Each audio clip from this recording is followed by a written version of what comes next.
Welcome to 99 TV. Bonalu అనగానే తెలంగాణ సంస్కృతి మనకి గుర్తొస్తుంది. తెలంగాణ సంస్కృతిలో ఒక భాగం బోనాలు పండగ. తెలంగాణ నేలపై ఆషాఢ మాసం అడుగు పెట్టిందంటేనే గాలిలో ఒక రకమైనటువంటి కొత్త పరిమళం వ్యాపిస్తుంది. వీధులు వేపాకుల తోరణాలతో పచ్చగా మారిపోతాయి. ఆలయాలు పసుపు కుంకుమలతో కళకళలాడతాయి. డప్పుల దరువుకు నేల కంపిస్తుంది. పోతరాజు అడుగులకు జనసంద్రం ఉప్పొంగుతుంది. తలపై బోనం మోపిన తెలంగాణ ఆడబిడ్డ ఆడపడుచు అమ్మవారి ఆలయం వైపు భక్తితో అడుగులు వేస్తుంది. ఆమె తలపై ఉన్నది కేవలం ఒక కుండ కాదు, అది ఒక కుటుంబం చేసేటువంటి ప్రార్థన, ఒక తల్లి పెట్టుకున్నటువంటి మొక్కు, ఒక గ్రామం కోరుకుంటున్నటువంటి ఆరోగ్యం, ఒక సమాజం వ్యక్తం చేస్తున్నటువంటి కృతజ్ఞత. తెలంగాణ భక్తి, జానపద సంస్కృతి, మహిళా శక్తి, ఇలా అన్నీ ఒకచోట దర్శనమిచ్చేటువంటి మహోత్సవమే బోనాలు. అసలు బోనం అంటే ఏంటి? బోనం అనే పదం భోజనం అనే పదం నుంచి రూపాంతరం చెందినట్టుగా చెప్తారు. కొత్త మట్టి కుండలో లేదా ఎత్తడి పాత్రలో అన్నం వండుతారు. దానిలో బెల్లం, పాలు లేదా పెరుగు కలుపుతారు. కుండకు పసుపు పూసి కుంకుమ బొట్లు పెట్టి వేపాకులతో అందంగా అలంకరిస్తారు. కుండపై చిన్న పాత్రలో దీపం వెలిగిస్తారు.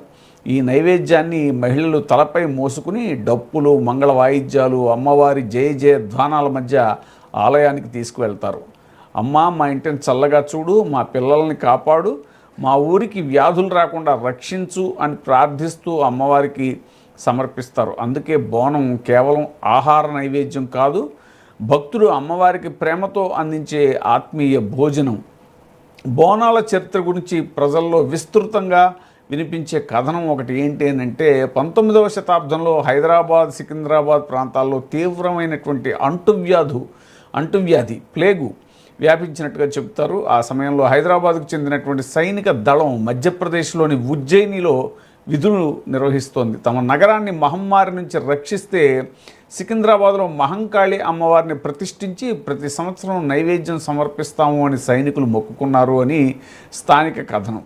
వ్యాధి తగ్గిన తర్వాత ఉజ్జయిని మహంకాళి అమ్మవారిని సికింద్రాబాద్లో ప్రతిష్ఠించి బోనాలు సమర్పించే సాంప్రదాయాన్ని కొనసాగించినట్టుగా చెబుతారు. అయితే బోనాల మూలాలు అంతకంటే పురాతనమైనవి అని సూచించే మరొక చారిత్రక కోణం కూడా వెలుగులోకి వచ్చింది. అది ఏంటి అని అంటే, 1516వ సంవత్సరానికి చెందిన ఒక తెలుగు శాసనంలో బోనాలు, రంగం వంటి ఆచారాలకు సంబంధించినటువంటి ప్రస్తావనలు ఉన్నట్టుగా పరిశోధకులు వెల్లడించారు. దీంతో బోనాల సాంప్రదాయం కనీసం విజయనగర సామ్రాజ్య కాలం నుంచే ప్రజల జీవితంలో భాగంగా ఉండవచ్చు అనేటువంటి అభిప్రాయం వ్యక్తమవుతోంది. అంటే బోనాలు కేవలం ఒక మహమ్మారి సమయంలో మొదలైన పండుగ మాత్రం కాకపోవచ్చు.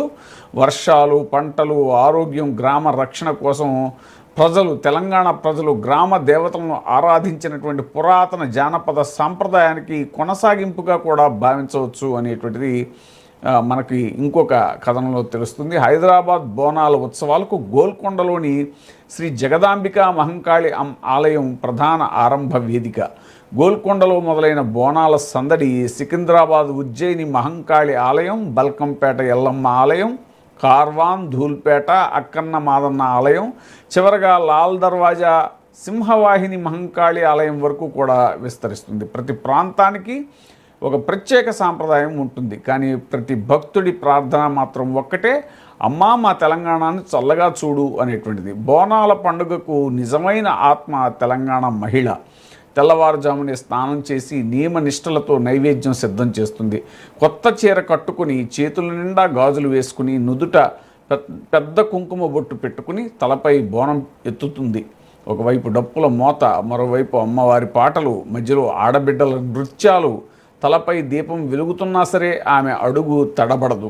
చుట్టూ వేల మంది ఉన్నా ఆమె చూపు అమ్మవారి ఆలయంపైనే ఉంటుంది. ఆమె నడకలో భక్తి, ముఖంలో విశ్వాసం, మోస్తున్న బోనంలో కుటుంబం మొత్తం ఆశలు కనిపిస్తాయి.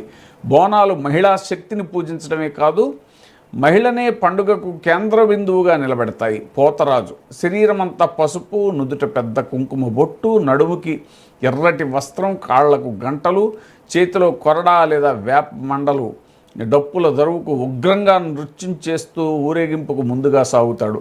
జానపద విశ్వాసం ప్రకారం పోతరాజుని అమ్మవారి సోదరుడి కింద భావిస్తారు. బోనాలకు రక్షణగా దుష్ట శక్తులను తరిమి కొడుతూ ముందుకు నడిపిస్తాడు అని భక్తుల నమ్మకం.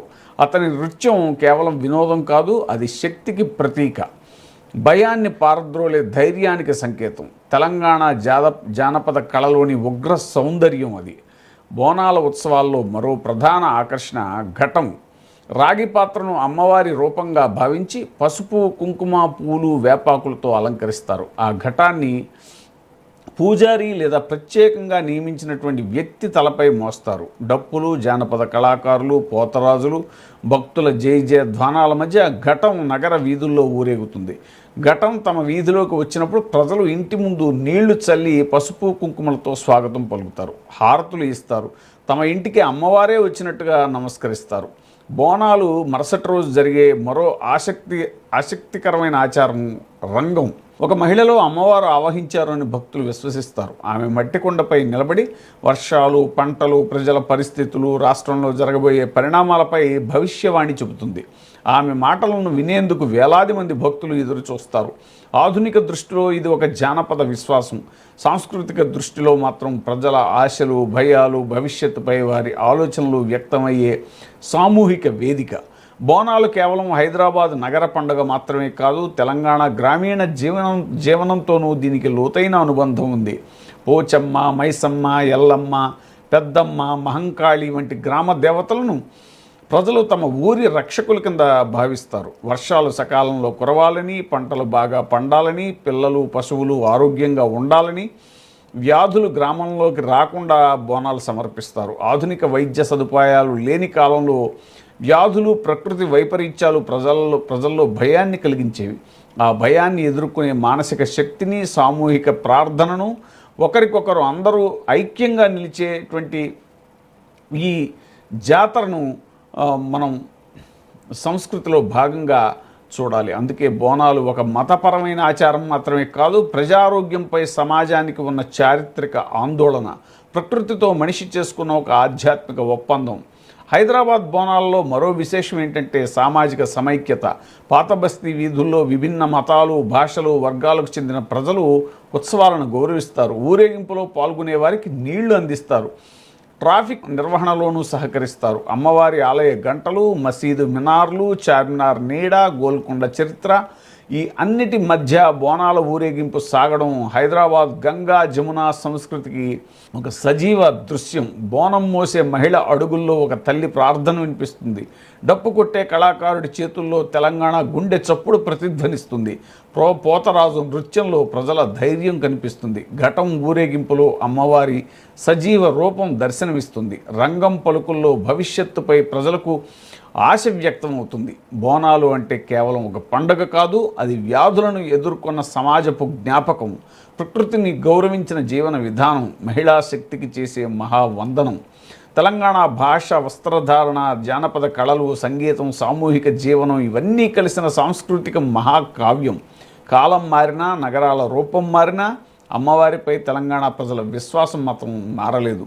తలపై బోనం, మనసులో భక్తి, అడుగుల్లో లయ, పెదవులపై అమ్మవారి నామం, ఇదే తెలంగాణ బోనాల యొక్క అసలైన వైభవం. గోల్కొండ నుంచి లాల్ దర్వాజా వరకు, పల్లె నుంచి పట్టణం వరకు డప్పుల దరువులో, పోతరాజు అడుగుల్లో, బోనం ఎత్తిన ప్రతి ఆడబిడ్డలో తెలంగాణ ఆత్మ సజీవంగా కనిపిస్తుంది. బోనాల సందర్భంగా తెలంగాణ ప్రజలందరికీ కూడా 99 టీవీ తరఫున శుభాభినందనలు తెలియజేస్తూ థ్యాంక్ యూ వెరీ మచ్.